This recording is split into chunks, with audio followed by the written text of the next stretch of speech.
अड़बूजी सांखला अर्दिम हाजिर गांव बेंगटी माई दूजी दे मारी जानो मैं हाँ मोसेरा जाया भाई। राम राम सा खमा गणी। आप सभी का तहे दिल से हमारे YouTube channel Balaji online classes में हार्दिक स्वागत अभिनंदन। प्यारे विद्यार्थियों और मेरे मित्रों, जैसा कि हम राजस्थान के लोक देवता के अध्ययन कर रहे हैं। लोक देवताओं के बारे में हमने रामदेव जी, बापू जी और गोगा जी का अध्ययन किया था। आज हम राजस्थान के लोक देवता अड़बू जी और मंगलिया मेहा जी का इस वीडियो में अध्ययन करेंगे। इससे पहले आप सभी से मैं कर्तव्य निवेदन करता हूं कि यदि आप मेरे YouTube चैनल पर पहली बार विजिट कर रहे हैं, कि मेरा वीडियो पहली बार देख रहे हैं, तो मेरे YouTube चैनल को सब्सक्राइब करें, तो साथ ही साथ घंटी के बटन को भी दबाएं। यदि आप के फोन में हिंदी सेटिंग है, भाषा हिंदी है, तो YouTube चैनल की सदस्यता जरूर लें। आपका इतना सा प्यार बनाए रखना इसी प्यार की बदौलत है कि मैं आपके सामने, आपके बीच में आपका अनुज मित्र गिरधारी कुमावत आपको हमेशा नए टॉपिक के साथ में मिलता रहूंगा। चलिए हमारा आज का टॉपिक शुरू करते हैं हम। हमारा आज का टॉपिक है वो है अड़बूजी सांखला। अड़बूजी सांखला।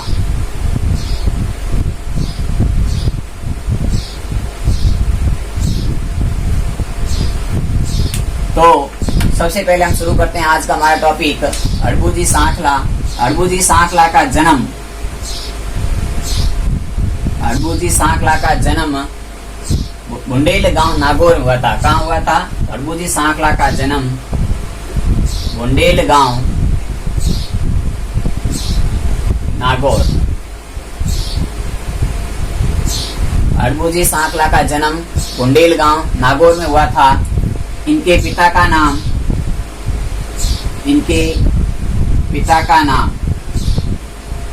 नाम था मेहाजी सांखला।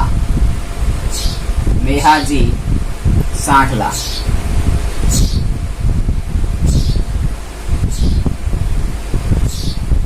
अड़बू जी के बारे में प्रश्न पूछे जाते हैं, तो एक तो उनका जन्म स्थान, पिताजी का नाम मेहाजी सांखला, और इनके मुख्य प्रश्न पूछे जाते हैं वो इनके उपनाम को लेकर के पूछे जाते हैं कि अड़बू जी के उपनाम क्या है। तो अड़बू जी के उपनाम है वीर योद्धा, या इसका दूसरा उपनाम है योगी सन्यासी। योगी सन्यासी, या इनका तीसरा नाम है शकुन शास्त्र के ज्ञाता। शकुन शास्त्र के ज्ञाता, या इनका नाम है वचन सिद्ध पुरुष। वचन सिद्ध पुरुष।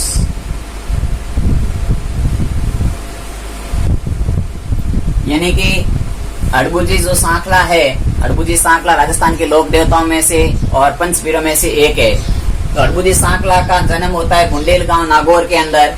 इनके पिताजी का नाम है मेहाजी सांखला। इनके 4 उपनाम है। पहला है वीर योद्धा, दूसरा योगी सन्यासी, तीसरा है शकुन शास्त्र के ज्ञाता। इनके ऐसा माना जाता है कि अड़बू जी शकुन शास्त्र के और वचन सिद्ध पुरुष थे। इनकी जो वाणी बोल देते थे, जो घोषणा भविष्यवाणी किसी के बारे में कर देते थे, वो सिद्ध होती थी। फिर आता है कि इनके वाहन क्या है। इनकी अड़बू जी का वाहन है, उस वाहन का नाम है सियार। इनकी अड़बू जी का वाहन है वो है सियार। फिर एक कहानी है कि अड़बू जी के वाहन का नाम है सियार, और ये रामदेव जी के मौसेरे भाई थे। तो इनके मौसेरे भाई का नाम पूछा जा सकता है। अड़बू जी के मौसेरे भाई, मौसेरे भाई, तो मौसेरे भाई का नाम है रामदेव जी पवार, जो रोणेसा धाम के लोक देवता है। इनकी रोणेसा धाम पढ़ा था हमने रामदेव जी। तो रामदेव जी इनके मौसेरे भाई थे, और रामदेव जी से 8 दिन पहले ये समाधि लेते हैं। इनकी अड़बू जी की समाधि रामदेव जी से 8 दिन पहले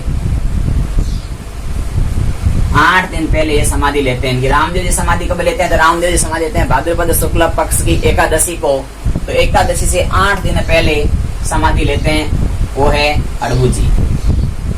अब एक ऐसी कहानी है कि राजस्थान के, ये इनकी मारवाड़ के लोक देवता है, और मारवाड़ के उस समय मारवाड़ जोधपुर का, मारवाड़ की राजधानी जोधपुर थी, और जोधपुर में कहा जाता है कि जोधपुर के शासक राव जोधा से संबंधित एक अड़बू जी की कहानी है।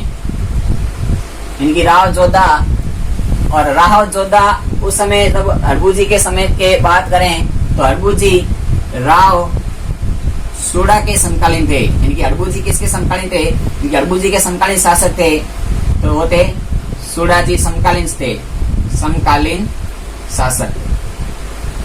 इनकी अड़बू जी के समकालीन शासक आते हैं राव सूड़ा जी। लेकिन ये कहानी है राव जोधा से संबंधित है। इनकी एक बात, जब राव जोधा के गद्दी पर बैठने का समय था, उससे पहले जो मंडोर राजधानी थी जोधपुर की, मंडोर, इस मंडोर को कुंभा अपने अधिकार में कर लेता है। इनकी इस मंडोर पर कुंभा अपना अधिकार कर लेता है। और अधिकार कैसे करता है? तो वह भारमल्ली दासी होती है एक राव कुंभा की। इस भारमल्ली दासी की सहायता से ये रणमल की हत्या कर देता है। रणमल की हत्या कर देता है। इनकी राव कुंभा है जो रणमल की हत्या कर देता है। इस भारमल्ली दासी की सहायता से रणमल की हत्या कर देता है। रणमल की हत्या करके ये मंडोर को अपने अधिकार में कर लेता है। तभी उसी समय एक नगारची होता है। वो नगारची कहता है कि जोधा भाग सके तो भाग जा, थारो रणमल मारियो गयो।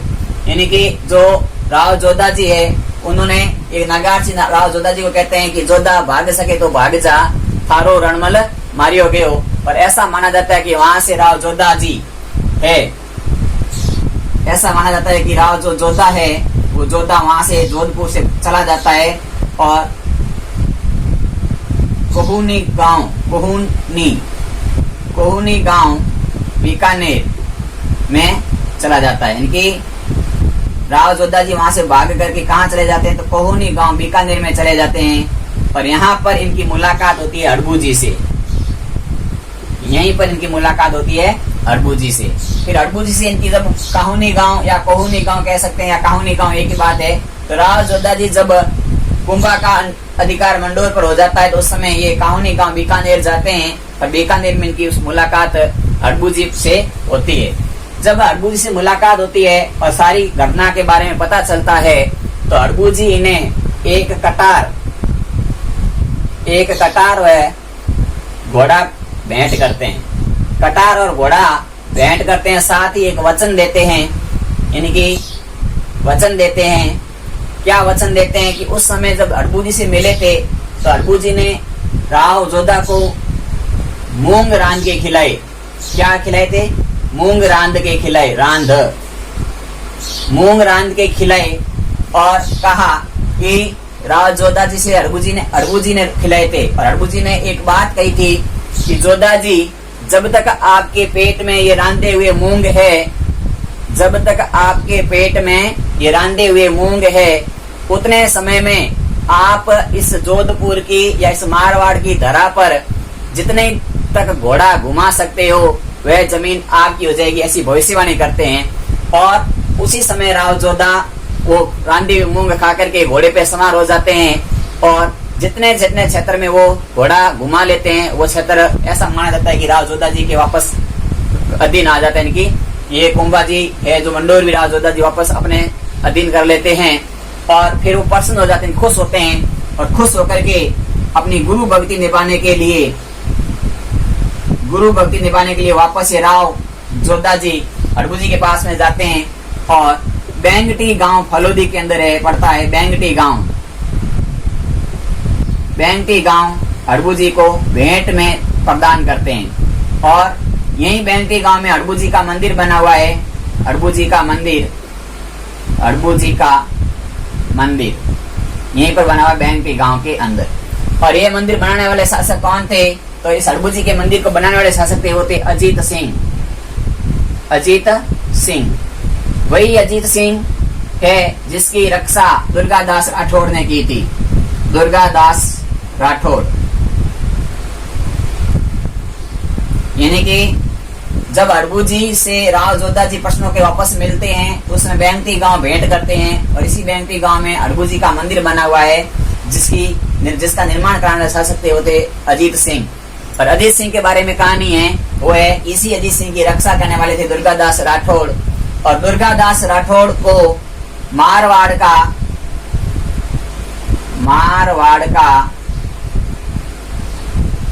अणबिंदिया मोती कहते हैं। मारवाड़ का अणबिंदिया मोती कहते हैं। अणबिंदिया मोती किसे कहते हैं तो दुर्गादास राठौड़ को कहते हैं। राठौड़ों का युगलिसिस किसे कहते हैं तो राठौड़ों का युगलिसिस भी इस दुर्गादास राठौड़ को कहते हैं। और इस दुर्गादास राठौड़ की रक्षा करने वाली थी वो थी गोरा दाई और इसी गोरा दाई को मारवाड़ की पन्ना दाई भी कहा जाता है।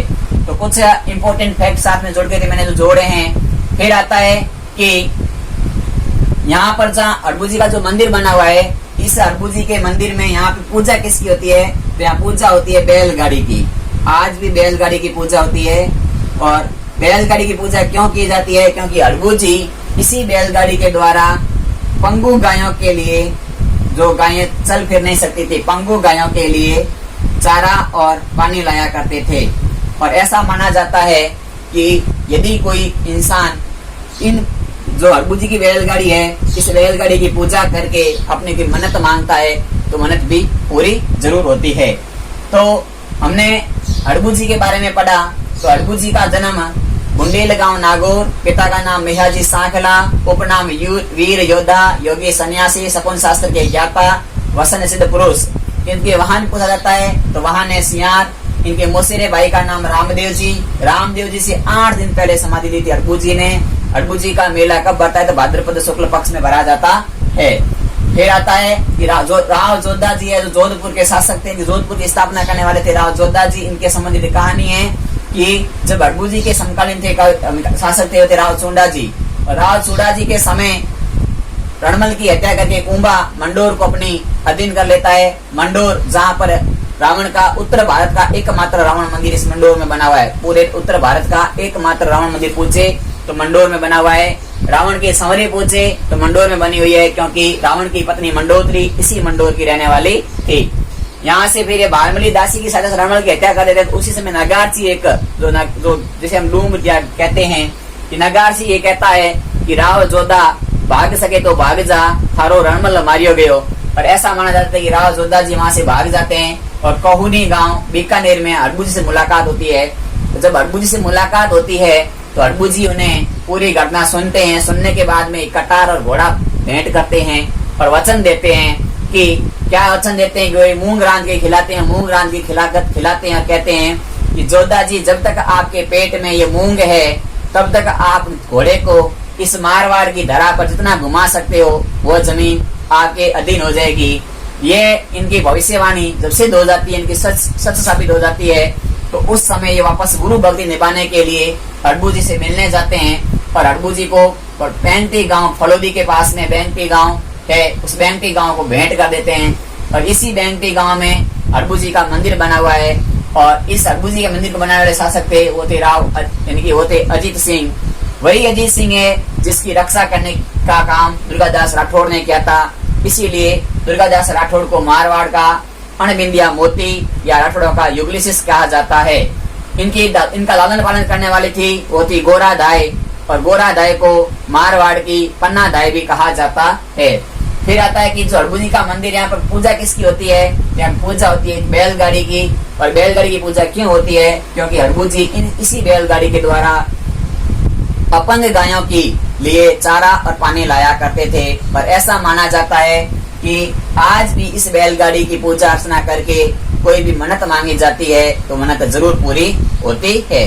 तो ये था आज का हमारा जो अड़बूजी सांखला के बारे में जो पूरा विवरण था, इनके संबंधित कहानी थी वो प्रस्तुत की।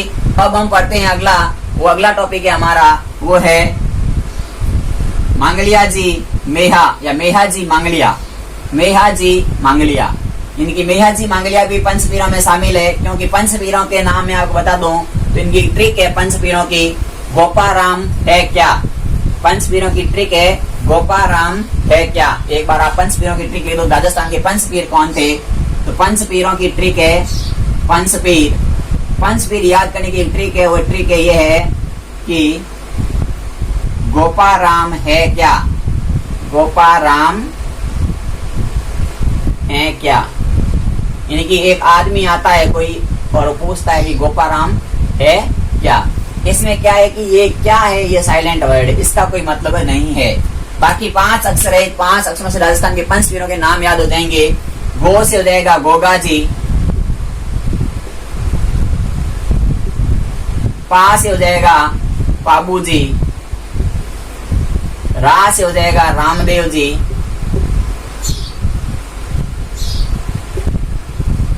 और मां से हो जाएगा मेहा जी मांगलिया, मेहा जी मांगलिया,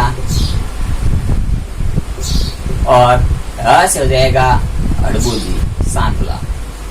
यानी कि हमारे पास 5 नाम आ गए, गोगा जी, रामदेव जी, अड़बू जी, बाबू जी, मेहा जी, मंगलिया। ये पांचों के पांचों राजस्थान के पंचपीर कहलाते हैं। यानी कि राजस्थान के क्या, मारवाड़ के पंचपीर कह दो। तो पंचपीरों में शामिल कौन कौन से लोक देवता है, तो पंचपीरों में शामिल लोक देवता है बाबू जी, मेहा जी, गोगा जी, रामदेव जी और अड़बू जी। तेजा जी का नाम आ जाए या जाम्बू जी का नाम आ जाए तो वो पंचपीरों में शामिल नहीं है, लोक देवता के शामिल जरूर है। तो आपको इस 5 नामों के ट्रिक है वो है कि गोपाराम है क्या। तो आप एक बार इसका भी स्क्रीनशॉट ले लो, उसके बाद हम आगे का पढ़ते हैं। आज हमने पढ़ लिया, गोगा जी पढ़ लिया, रामदेव जी पढ़ लिया, बाबू जी पढ़ लिया, अड़बू जी पढ़ लिया। अब हम पढ़ते हैं मांगलिया जी मेहा के बारे में। तो जल्दी से आप एक बार इसका स्क्रीनशॉट ले लो, फिर हम पढ़ते हैं मांगलिया जी मेहा।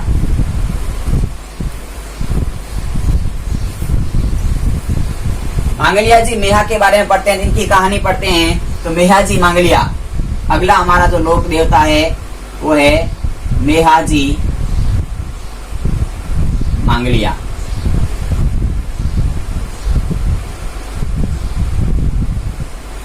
मेहा जी मांगलिया का जन्म टापू गांव जोधपुर में हुआ था। इनका जन्म कहाँ हुआ था, तो इनका जन्म हुआ था टापू गांव जोधपुर। फिर आता है कि इनके पिता का नाम क्या है, तो इनके पिता का नाम कुछ किताबों में अलग लिखा हुआ है, लेकिन जो ऑथोरिटी बुक है उसमें लिखा हुआ है पिता का नाम गोपाल राज सांखला, गोपाल राज सांखला। तो गोपाल राज सांखला। अब क्या है कि मांगलिया जी मेहा, जन्म टापू गांव जोधपुर, पिता का नाम गोपाल राज सांखला। अब ऐसा इनका मंदिर कहाँ है, तो इनका मंदिर बना हुआ है बापीनी जोधपुर। मंदिर का बारे में पूछा जाता है, तो इनका मंदिर है बापीनी गांव, बापीनी गांव जोधपुर। तो यदि पिता का नाम इनका जब सांखला है और इनके पीछे जाती लगी है मांगलिया, इसका कुछ एक कहानी है। यानी कि ये ऐसा अंतर क्यों है, काफी बार हमारे दिमाग में प्रश्न आना चाहिए कि जब पिता सांखला है तो पुत्र फिर मांगलिया जी क्यों है। तो ऐसा माना जाता है कि मांगलिया मेहा जी का लालन पालन इनके ननिहाल में होता है। मांगलिया जी मेहा का लालन पालन इनके बड़े ये ननिहाल में होते हैं, और ननिहाल वालों की जात इनकी माता जी थी। मांगलिया मेहा जी की जो माता थी वो मांगलिया जाति की थी, मांगलिया, और माता जी के कारण ही इनका नाम मांगलिया जी पड़ गया, मेहा जी मांगलिया पड़ हो गया। और ऐसा माना जाता है कि इनके पिता गोपाल राज सांखला जिसकी हत्या कर दी थी, हत्या करने वाले थे वो थे उदा जी। इनके गोपाल राज सांखला की हत्या करने वाले थे उदा जी। और ऐसा माना जाता है कि मांगलिया जी मेहा 14 वर्ष की आयु में 14 वर्ष की आयु में पिता का प्रतिशोध लेते हैं ये।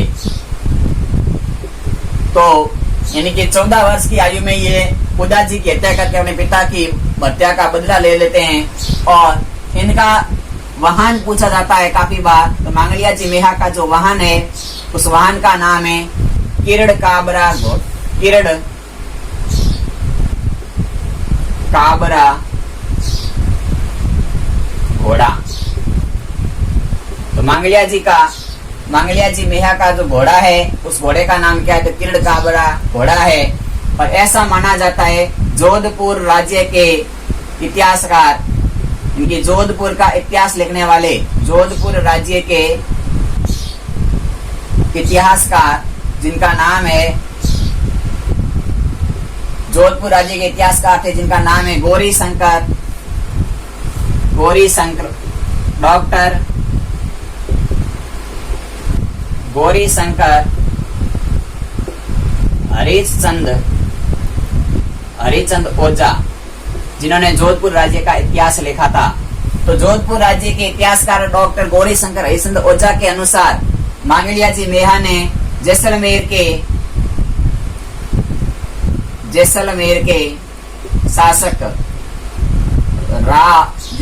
शासक राणंग देव से युद्ध किया था और शहीद हुए थे। इनका ऐसा माना जाता है कि मांगलिया जी मेहा जो जोधपुर राज्य के इतिहासकार है, उनके अनुसार कहा जाता है कि इन्होंने जैसलमेर के राणंग देव से युद्ध किया था और शहीद हुए थे। और इसके बारे में ऐसा भी एक फैक्ट है कि इनका मेला कब बढ़ता है? तो इनका मेला बढ़ता है भाद्रपद कृष्णा अष्टमी को, जिसे हम कृष्ण भगवान की जन्माष्टमी भी मानते हैं, इनकी जन्माष्टमी कहते हैं। और इसकी एक ट्रिक आप याद कर सकते हो कि जब कृष्ण भगवान की याद आती है, जब मेह ज्यादा बढ़ता है तब मेह से हो जाएगा मेहया जी, और जब मेह ज्यादा बढ़ जाता है तो हमें किरण काबरा की याद आ जाती है, क्योंकि कृष्ण भगवान ने वो जब पूरा बारिश हो रही थी तब उन्होंने पहाड़ उठा करके सब गोकुलवासी धाम के वासियों की रक्षा की थी। तो मांगलिया जी मेहा के बारे में एक मेले के बाद हो गया। और एक इनका और एक फैक्ट है कि जो मांगलिया जी मेहा के भोपे होते हैं, इनके भोपों का वंशज नहीं बढ़ता है। इनकी मांगलिया मांगलिया का जो भोपे होते हैं उनका वंशज नहीं बढ़ता है। और ये वंश को चलाने के लिए गोद लेते हैं, इनकी अपने दूसरे भाइयों के लड़की को गोद लेते हैं, इनके उनको अपना पुत्र मानते हैं और अपना वंश चलाते हैं। फैक्ट है कि इनका जन्म तापू गांव जोधपुर, इनके पिता गोपाल राज सांकला जिनकी हत्या उदा जी ने की थी, इनका मंदिर बापिनी गांव जोधपुर में बना हुआ है। और इनका जन्म लालन पालन होता है ननिहाल में होता है, इसीलिए इनका माता मांगलिया थी। और ये खुद जाति के इनकी रियल जो कास्ट कहते हैं या इनका गोत्र कहते हैं वो है सांखला, लेकिन माता जी के कारण इनका नाम मांगलिया जी हो गया। फिर आता है कि 14 वर्ष की आयु में इनके पिता का प्रतिशोध लिया था। इनके वाहन का नाम है किरण काबरा घोड़ा। जोधपुर राज्य के इतिहासकार डॉक्टर गौरी शंकर हरिचंद ओझा के अनुसार इन्होंने जैसलमेर के शासक राणंग देव से युद्ध किया था और वहां शहीद हो जाते हैं। इनका मेला भाद्रपद कृष्ण अष्टमी को भरा जाता है। इनके भोपों के वंशज नहीं बढ़ता है, इनकी गोद लेकर के अपना वंश चलाते हैं। फिर आता है कि इनका एक उपनाम है। इनका उपनाम क्या है? उपनाम के बारे में पूछा जा सकता है। तो इनका उपनाम है उज्जवल क्षत्रिय। उज्जवल क्षत्रिय इनका उपनाम है। और ये कामरिया पंथ में भी दीक्षित थे। ये था हमारे आज के राजस्थान के लोक देवता पंच पीरों के बारे में हमने अध्ययन किया। पंच पीरों में पहला पढ़ा बाबू जी, फिर पढ़ा रामदेव जी, फिर पढ़ा गोगा जी। आज हमने पढ़ा हरबू जी और मेहा जी मांगलिया, जिन्हें इन पांचों लोक देवताओं को राजस्थान के पंच पीर भी कहा जाता है। तो यदि आपको मेरा वीडियो पसंद आया तो जरूर लाइक कर दो सा। और फांस अगला सू एक ही बेनती है कि ज्यादा हमारे इन YouTube चैनल ने जितनी थोड़ी कोशिश हो सके उन्हों ज्यादा इन्हें शेयर कर दो, आगे भेजने हूँ। एक ही फायदो है कि जितना भी हमारा बड़ा भाई बंधु घर बैठने पुलिस री या राजस्थान रे किन्हीं प्रकार कंपटीशन एग्जाम री तैयारी करे, तो उन्हें मैंने राजस्थान रो एक टॉपिक है राजस्थान री कला संस्कृति, जिनमें राजस्थान रो लोक देवताओं के बारे में प्रश्न जरूर आया करे, तो घर बैठने अध्ययन कर सके। बाकी आप सभी लोग प्यार और दुलार मिलता है, इसके लिए बहुत बहुत दिल से धन्यवाद। आपका हार्दिक आभार।